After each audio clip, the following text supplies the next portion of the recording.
Chers amis, Erev Tov et Chodesh Tov, nous sommes Rosh Chodesh Shvat, un mois qui remonte un peu le Mazal d'Israël, car le mois de Tevet est un mois un peu difficile. Nous sommes le mercredi 10 du mois de janvier, Be'ezrat Hashem, mercredi soir. Et nous avons un chiour acheté ce soir par Céline pour un beau Mazal et mariage cette année, avec son vrai Zivug Agun Be'ezrat Hashem, pour elle, Shetiskena Lakim Bait, Kedat Moshev Israël, avec une bonne santé, réussite, bonheur et toujours sur le chemin de la Torah et des mitzvot. Qu'Akadosh Baruch Hu la bénisse sur tous ses chemins, elle et toute sa famille, Be'ezrat Hashem. Elle demande aussi qu'Akadosh Baruch Hu protège Kol Chayalenu et la libération de tous les otages et le bonheur de chaque juif sur terre, et surtout les Bnot Israël, Shizku Kulam Be'ezrat Hashem, les Zivug Agun. Et Baruch Hashem, comme le sait certainement Céline, que quand on prie pour les autres, qu'elles se marient, et que soi-même on veut se marier, on se mariera avant toutes les autres. Il n'y a pas plus grand que celui qui pense au bonheur de tout le monde. Et je vois qu'à chaque fois que vous commandez un cours, vous pensez à notre peuple, vous pensez à la situation, vous pensez à tout le monde. Et ça, c'est quelque chose de merveilleux. Il n'y a pas plus grand, à mon avis, même que d'arriver à ce genre de situation. On pensera avec sa permission aussi une grande réfoua shlema pour Netanel, Be'ezrat Hashem, Netanel Israël, je crois. Attendez juste un instant, que je n'oublie pas son nom.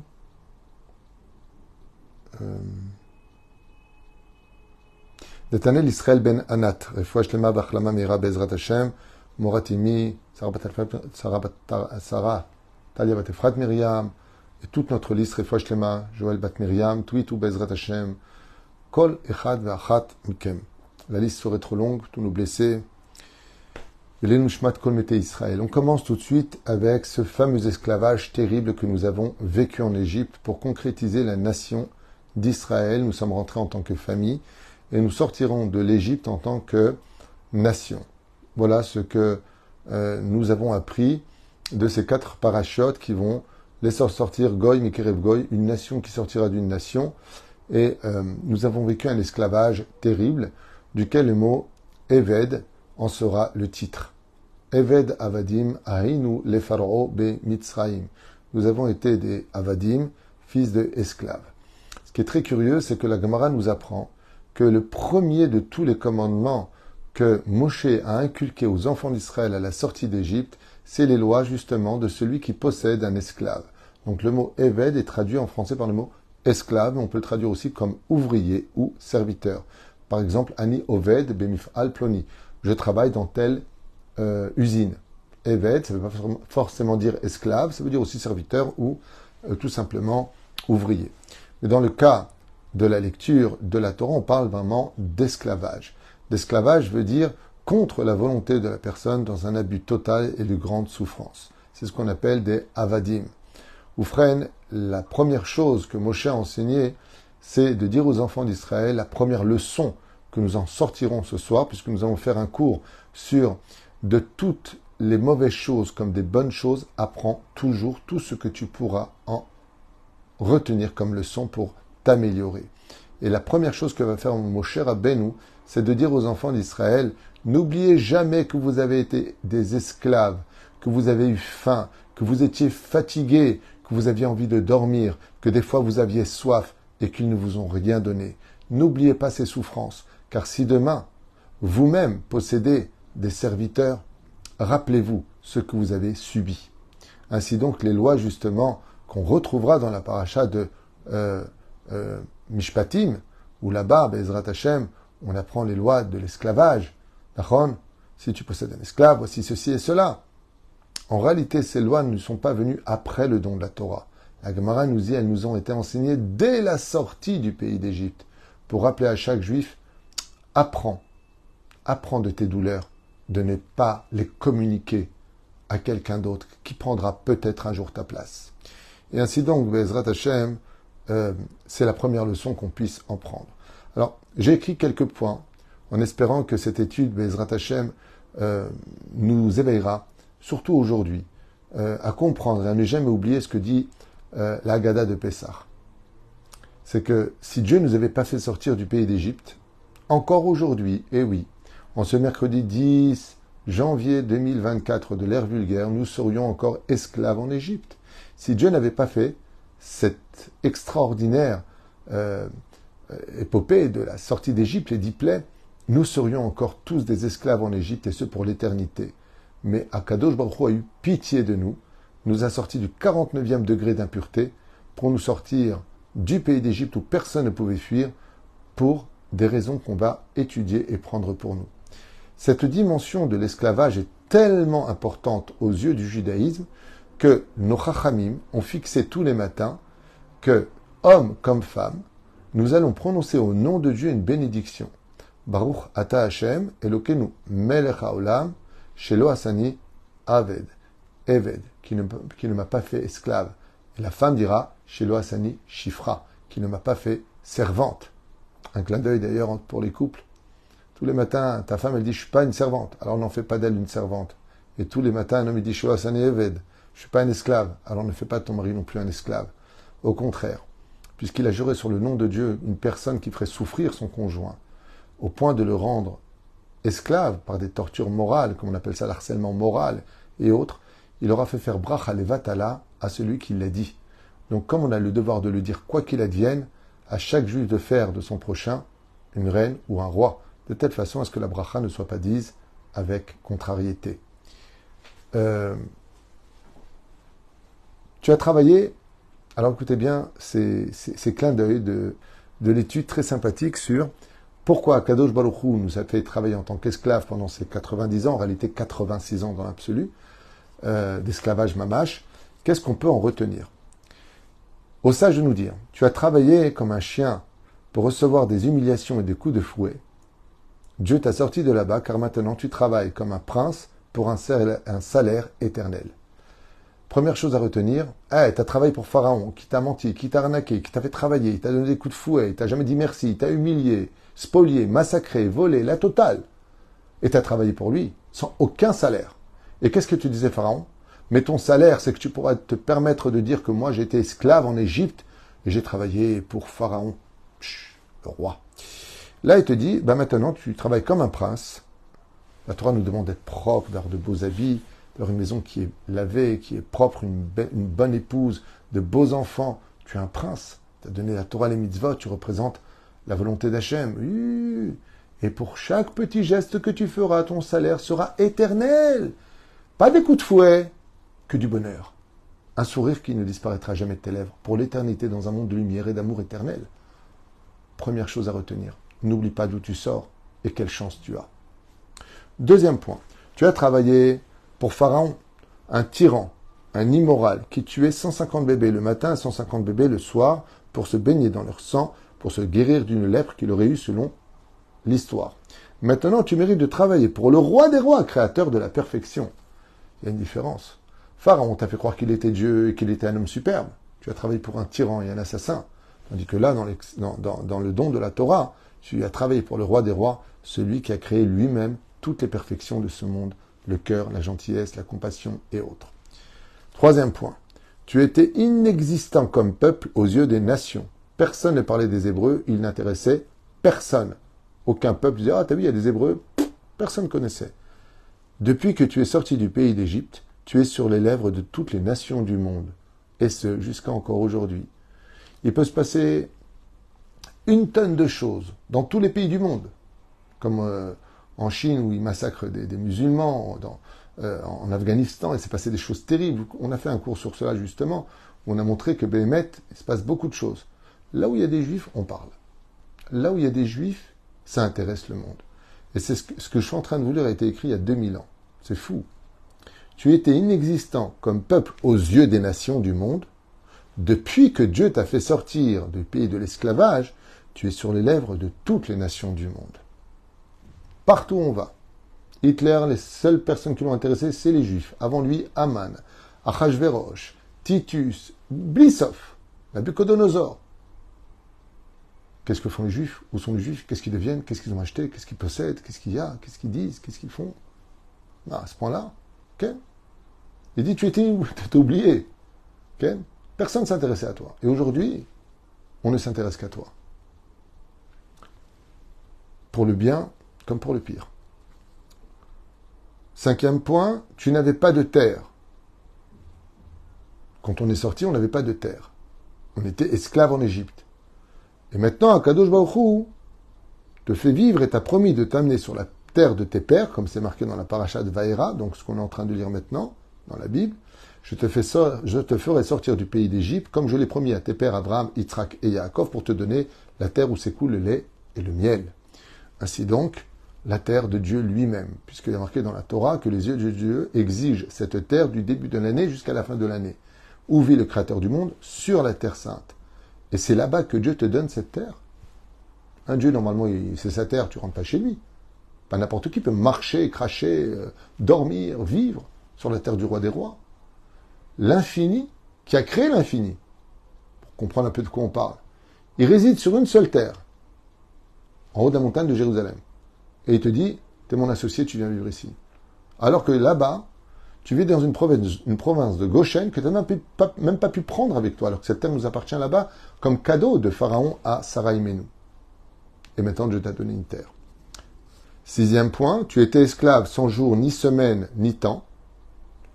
Et aujourd'hui, tu es devenu un homme libre qui possède le temps et prend le temps de vivre chaque moment selon tes programmes que toi-même tu t'institueras. Fixe un temps d'étude le matin, le soir, de travailler, de te promener, comme tu veux l'entendre. Alors qu'avant, le temps n'existait pas à tes yeux. C'est les coups de fouet qui rythmaient le rythme de ta journée.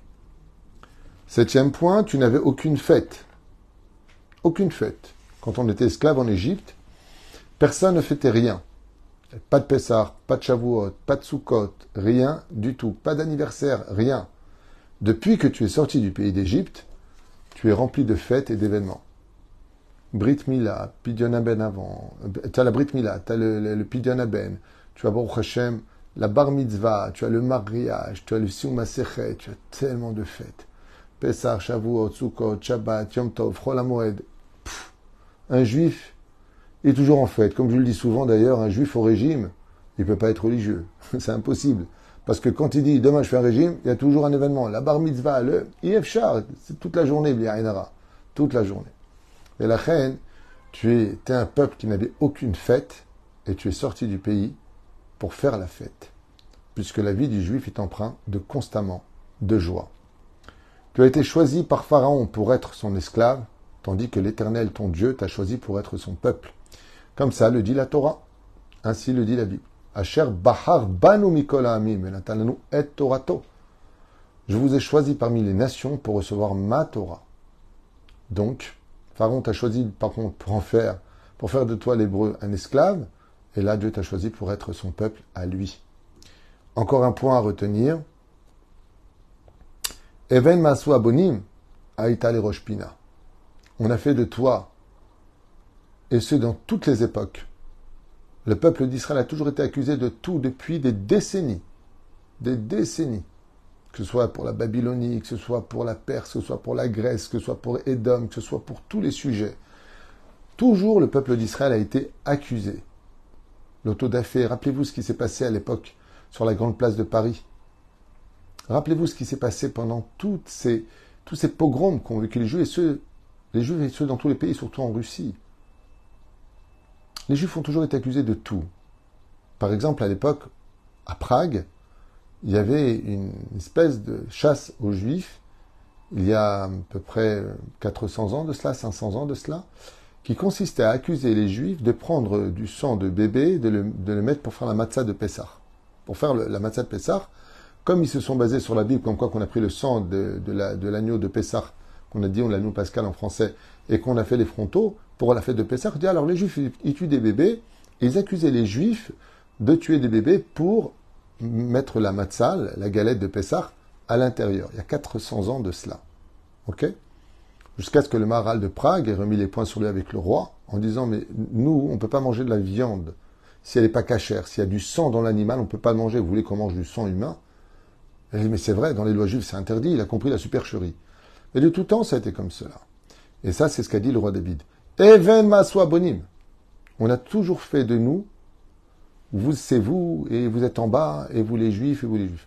Aïta le rosh pina. Et le Créateur du monde, dans l'histoire, a toujours relevé la tête du peuple d'Israël et montré la vérité à la fin de l'histoire. Ainsi donc, Am Israël yotse tamid le tova velibracha. On pourrait continuer comme ça pendant des heures. Mais là, il y a un enseignement que j'aimerais élargir sur la vie sociale. Quand on est en bonne santé, on ne se rend pas compte de la chance qu'on a. Quand on tombe malade, qu'on a des problèmes de reins, qu'on a des problèmes de foie, des problèmes d'estomac, des problèmes de cœur, que Dieu nous protège, et qu'on se retrouve alité, affaibli, quand on a, chas v'shalom, aussi des pathologies, comme je l'ai déjà dit à plusieurs reprises, quand je vois tout ce qu'il y a autour de nous, des gens qui souffrent tellement, mais quelle chance on a d'aller bien. Vous savez ce que c'est la pathologie de la bipolarité, que Dieu nous préserve, d'une personne qui est atteinte de la schizophrénie, qui est atteinte de borderline, ce qui m'a dit très difficile. Il y a tellement de noms, il y a les dédoublements de personnalité, où tu passes d'un personnage à un autre personnage, comme si vous étiez plusieurs colocataires à l'intérieur de vous. Il y a des gens qui ont des tics, qui n'arrivent pas à les arrêter. Il n'y a que quand tu en guéris que tu te rends compte que, Bémet, maintenant tu as de la chance. J'ai une personne de ma famille qui, en se levant un Shabbat matin, sans aucune explication valable, est passé de voir à aveugle. Complètement aveugle, tout était absolument obscurci, elle ne voyait plus rien. Vous imaginez la panique que ça peut occasionner, de passer de voir à ne plus voir. Tout était noir, partout. Elle est rentrée dans une telle panique que pendant Shabbat, bien sûr, elle a pris le téléphone, elle a appuyé sur la touche pour appeler sa sœur en urgence. Viens vite, je suis aveugle, j'ai les enfants à la maison, je vois rien. Je vais mourir, c'est ce qu'elle pensait. Sa sœur est arrivée absolument vite à la maison. Elle a fait allonger, ils ont appelé le médecin. Et puis tout seul, la vue est commencé à revenir de gris à clair jusqu'à ce qu'elle ait retrouvé la vue.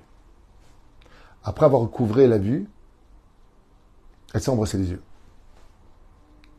Et la première chose qu'elle a faite, eh bien, c'est une Seudat Odaya. Et quand elle a fait la Seudat Odaya, elle n'a pas arrêté de parler de la panique qu'elle a vécue. Et combien elle a de la chance de savoir où elle pose les pieds quand elle se lève, quand elle veut un objet, qu'elle le voit directement, qu'elle puisse voir le visage de ses beaux enfants, que quand elle ouvre les volets le matin, elle voit un soleil qui est en train de se lever. C'est ça que vient nous apprendre l'esclavage de la vie. Il n'y a pas plus esclave au monde que celui qui n'est pas capable de vivre ces moments de liberté, ces moments de joie. Vous savez, quand on est marié, on peut en vouloir à son conjoint ou sa conjointe d'être pas assez à la hauteur de ce qu'on attendait de lui. Mais est-ce qu'une seule fois on a été heureux parce qu'on est marié? Vous savez combien de femmes sont tristes, combien de femmes sont malheureuses de rentrer seules dans leur maison, ou encore dans la maison de leurs parents alors qu'ils ont déjà plus de 37 ans, 38 ans, de se coucher dans les draps toutes seules et de regarder le plafond, en train de se perdre à travers des réseaux sociaux pour avoir l'impression de communiquer avec quelqu'un qui, quelque part, partage aussi leur douleur. Non. On va se plaindre de son conjoint, on va se plaindre de la belle-mère, on va se plaindre de sa belle-fille, on va se plaindre de son gendre, on va se plaindre de la voiture, on va se plaindre. Mais t'as guide Toda que t'as du travail. Il y a des gens qui se plaignent de leur travail toute la journée, mais t'as guide Toda que tu as un travail. C'est vrai que rien n'est parfait. Mais si tu étais au moins content du pourcentage de positif, peut-être que tu élargirais un peu plus tes chances de voir plus clair le lendemain. Et c'est ce qu'on voit ici. Tu sors d'une maladie. Mais punaise, sois heureux. Sois heureux d'aller bien. Sois heureux d'être enfin sur tes jambes, de pouvoir être indépendant. Que de dire, tu peux me donner le verre d'eau, s'il te plaît. C'est tellement difficile, la dépendance. Tu as des dettes, tu commences à régler tes dettes. Tu as deux façons de voir les choses. Comme celui qui dit, ah, j'en ai marre de payer, j'arrête pas de payer, j'ai payé ça, et j'ai payé ça, et j'ai payé ça. Eh, calme-toi, dis Toda Rabba Hachem d'avoir eu les moyens de payer au lieu de te plaindre de payer. Il n'y a que quand tu sors du gouffre. Comme aujourd'hui, nous avons des témoignages de plus en plus durs à écouter des otages qui sont sortis de Gaza, qui ont été drogués quand elles ont été libérées, comme elles le rappellent. Nous avons été drogués et on n'avait pas le droit de dire quoi que ce soit, on devait faire bonne figure devant les caméras, sous peine de mettre à mort les autres otages prisonniers là-bas. C'est ce qu'elles disent, en tout cas sur tous les réseaux sociaux, toutes les Israéliennes et Israéliens qui sont sortis témoignent de cela. Et c'est très douloureux à voir. Il y a une phrase qui a été dite par deux femmes qui sont sorties de là-bas et qui ont dit que pour la première fois de leur vie, alors qu'elles l'étaient avant d'avoir été faites prisonnières, elles n'ont jamais autant réalisé la chance qu'elles avaient que de pouvoir marcher dans la rue librement, de pouvoir se lever, de pouvoir aller à droite et à gauche, de pouvoir porter plainte si elles se sentaient agressées, par exemple, ou autre. Pourquoi? Eh bien, tout simplement parce qu'avant, elles n'avaient personne avec qui parler. Prenaient des coups sans lever la tête, et quand elles se faisaient violer, comme elles le disent, à maintes reprises, eh bien, elles n'avaient personne pour aller porter plainte. La reine Bezrat Hashem, qu'on apprenne à vivre des grands moments avant que l'obscurité vienne malheureusement couvrir cette lumière qui est tout le temps devant nous, mais que nous allons traduire comme étant obscure. On est sorti du pays d'Égypte, à nous de remercier Hachem tous les matins et tous les soirs, comme on le fait dans le Kirat Shema. Je suis l'Éternel, ton Dieu, qui t'est sorti du pays d'Égypte. Pour être moi ton Dieu.